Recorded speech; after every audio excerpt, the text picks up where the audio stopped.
23 दिसंबर यानी कि पिछली साल की बात है। उत्तर प्रदेश का एक जिला पड़ता है सहारनपुर और इसी सहारनपुर जिले का एक गांव पड़ता है बिजोपुर। और बिजोपुर गांव के किनारे यानी कि बिजोपुर जो गांव है वो नहर के किनारे बसा हुआ है और इसी नहर के किनारे पर कुछ स्थान ऐसा है 4-5 किलोमीटर जहां पर उस नहर के किनारे जंगल है। रास्ता तो है लेकिन अमूमन लोग वहां पर कम ही जाते हैं। और 23 दिसंबर 2024 को हाड़ कपा देने वाली सर्द में जब सुबह सुबह लोग उठते हैं, कुछ लोग बाहर फ्रेश होने के लिए जाते हैं, तो देखते हैं कि इस नहर के किनारे जो जंगल वाला एरिया है उस जंगल के पास एक कार सुलग रही है, यानी कि पूरी तरीके से जल रही है, लेकिन उस कार से अभी भी धुआं उठ रहा है, यानी कि उस कार में अभी भी आग लगी हुई है। अब एक व्यक्ति जब जो शौचालय के लिए बाहर गया हुआ था फ्रेश होने के लिए, जब वो देखता है तो गांव के और लोगों को भी बताता है। अब गांव के पूरे लोग इकट्ठा हो जाते हैं और ये कार जलती हुई पूरी कार कौतूहल का गांव वालों के लिए एक विषय बन जाती है। अब ये बात धीरे धीरे पूरे मोहल्ले में सनसनी की तरफ फैल जाती है और फिर उसमें से जितने लोग गांव के लोग इकट्ठा हुए थे उनमें से एक व्यक्ति पुलिस को फोन कर देता है। कुछ देर बाद ही पुलिस की गाड़ियों का सायरन उस पूरे जगह पर गूंजने लगता है। पुलिस आती है, इस कार को देखती है, कार पूरी तरह जल चुकी थी और कार की जो ड्राइविंग सीट थी उस पर एक इंसान की लाश मिलती है जो कि पूरी तरीके से जल चुकी थी, सिर्फ हड्डियों का अवशेष बाकी था। अब पुलिस इस कार को अपने कब्जे में लेती है, उस आग को बुझाया जाता है। पुलिस पूरी तरीके से कार को अपने कस्टडी में लेने के बाद जांच शुरू करती है। अब पुलिस के लिए सबसे बड़ा सवाल यह था कि आखिर ये कार किसकी है और इसमें जलने वाला शख्स कौन था। पुलिस पूरे केस की तफ्तीश तेजी से करने लगती है तो पुलिस को पता चलता है कि ये कार मारुति की 800 थी। 800 कार में उस व्यक्ति जो कि जल गया था उसका कोई पता निशान नहीं था कि वो व्यक्ति कौन है और कार की जो नंबर प्लेट थी वो भी पूरी तरह जल चुकी थी। इंजन नंबर और चेसिस नंबर से पुलिस पता करती है कि ये गाड़ी, पूरे डिटेल निकालने के बाद पुलिस के सामने एक सत्य आता है। वो सत्य ये था कि इस गाड़ी को जब से ये गाड़ी नई खरीदी गई थी उसके बाद टोटल 8 लोगों के हाथों में ये गाड़ी अलग अलग बार अलग अलग लोगों को ट्रांसफर हुई है, यानी कि टोटल गाड़ी को 8 बार बेचा जा चुका है। और 3-4 महीने पहले इस गाड़ी को डॉक्टर मुबारक के नाम से बागपत असारा के रहने वाले एक व्यक्ति ने लिया था।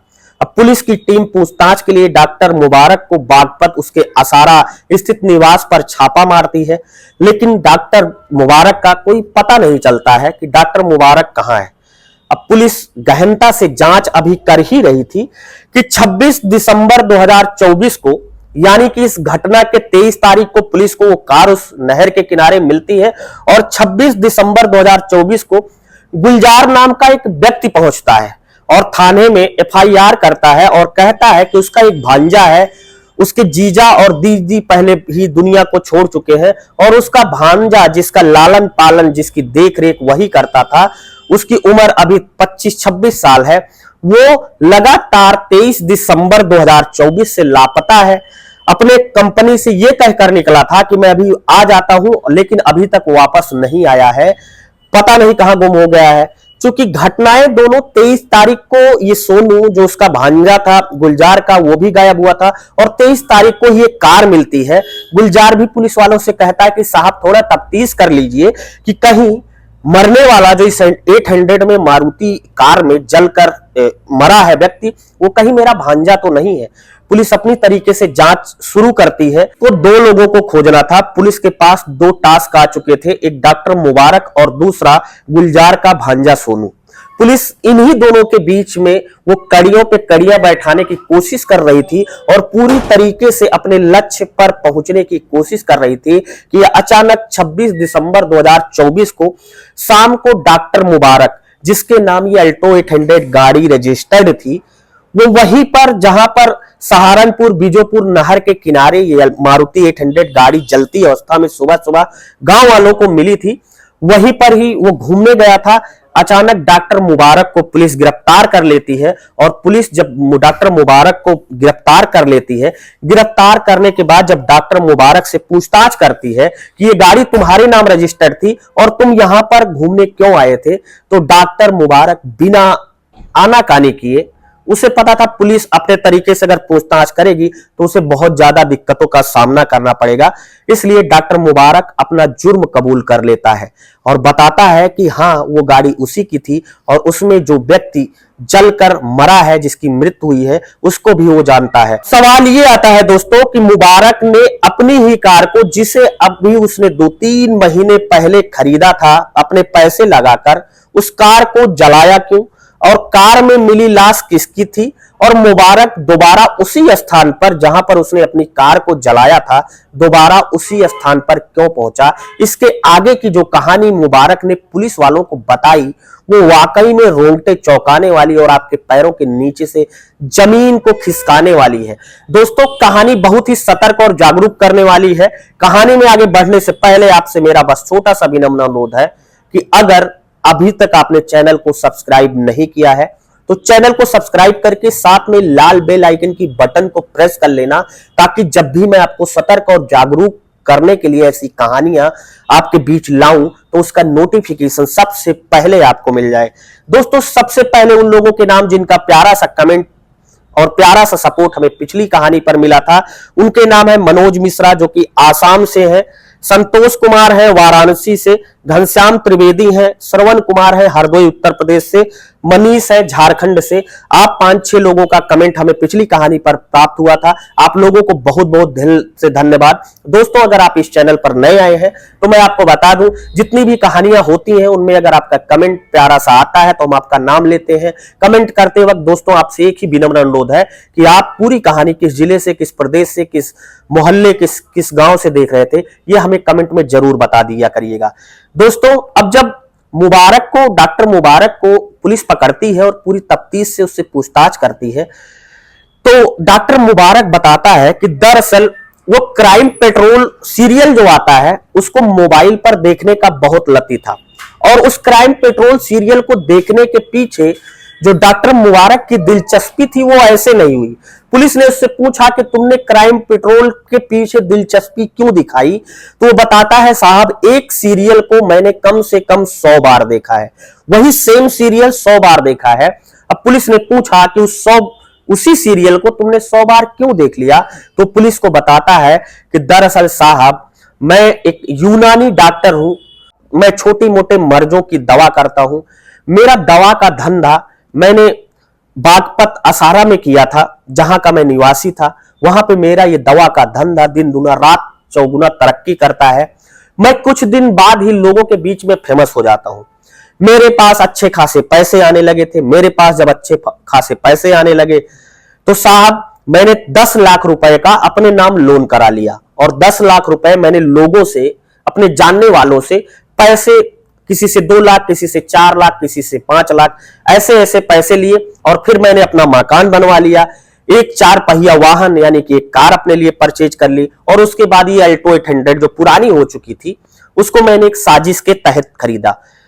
अब पुलिस वाले पूछते हैं कि फिर तुमने ये ऐसा जाल क्यों बुना, तब वो बताता है साहब दरअसल मेरे ऊपर टोटल लोगों का और बैंक का 30-40 लाख रुपए का कर्जा हो गया था और पास पड़ोस वाले या रिश्तेदार या इष्ट मित्र जिनसे मैंने पैसे कर्जे पर लिया था साहब वो लोग लगातार मेरे घर पर मुझसे मांगने आते थे और मैं अब इस स्थिति में नहीं था। जब लोग मुझसे तगादा करने आते थे तो लोगों के बीच में कहा सुनी होने लगी कि डॉक्टर तो अच्छा है, दवा तो अच्छी देता है, पर इसके कर्जे ज्यादा हैं और ये बात मेरे मरीजों तक पहुंच गई। अब मेरे क्लिनिक पर मरीजों का आना बंद हो गया और उधर से बैंक का और जिनसे मैंने पैसा लिया था उनका ज्यादा से ज्यादा दबाव मेरे ऊपर आने लगा। मैं बहुत मानसिक असंतुलन की स्थिति में रहने लगा। मैं एकदम हैरान परेशान कि अब मैं ये पैसा कैसे भरूंगा। इधर साहब बैंक से लिया गया लोन मेरे ऊपर दिन दुना रात चौगुना ब्याज की तरफ बढ़ता रहा। मैं बहुत ज्यादा हैरान परेशान हो गया साहब, मैं डिप्रेशन में चला गया। लेकिन लोगों ने अपने पैसे मांगने के लिए मेरे ऊपर दबाव लगातार ज्यों का त्यों बनाए रखा। अब ऐसी मजबूरी में मरता क्या न करता साहब, मैं अपने दिमाग में नए नए आइडिया खोजने लगा। अचानक मैंने मोबाइल पर एक दिन क्राइम पेट्रोल का एक सीरियल देखा।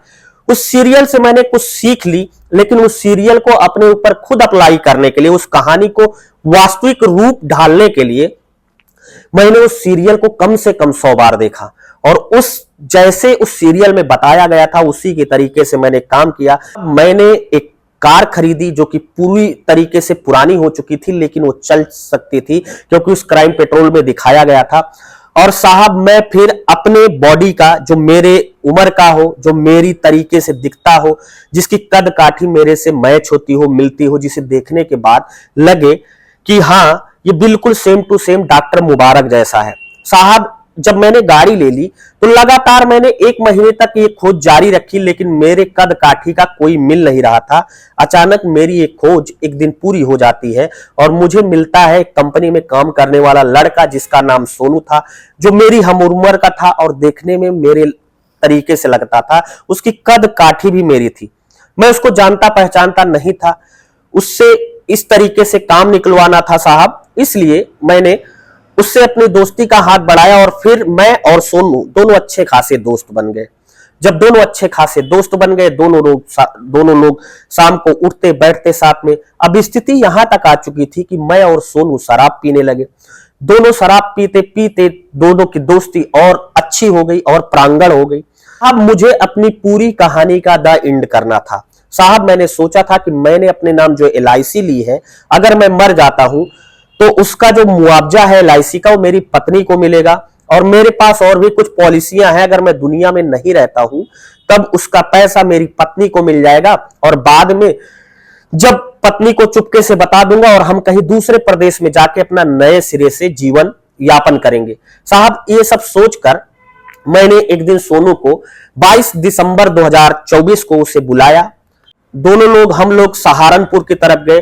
फिर सहारनपुर के बीजोपुर गांव जहां पे मैं आता जाता था, मुझे उस सुनसान रास्ते, उस नहर के किनारे वाले रास्ते के बारे में अच्छी तरीके से पता था।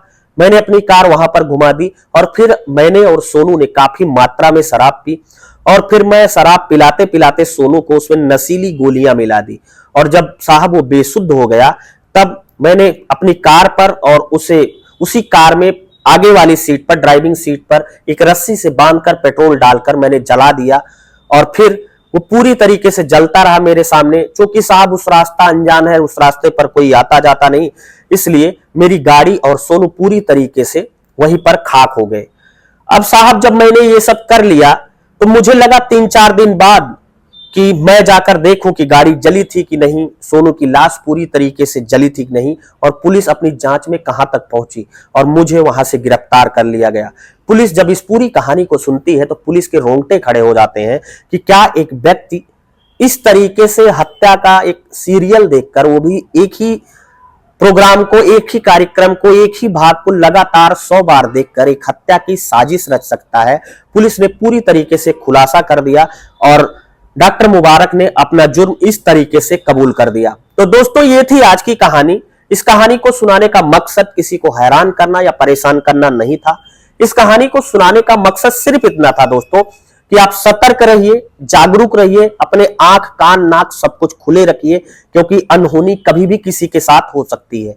दोस्तों फिलहाल आप डॉक्टर मुबारक के बारे में क्या कहना चाहते हैं, आप उस सोनू के बारे में क्या कहना चाहते हैं, पुलिस की पूरी कार्रवाई के बारे में आपका क्या कहना है, अपने दिल की राय हमें कमेंट बॉक्स में जरूर बताएं। आपको सतर्क करने और जागरूक करने के लिए मिलता हूं ऐसी एक नई क्राइम कहानी के साथ जल्दी।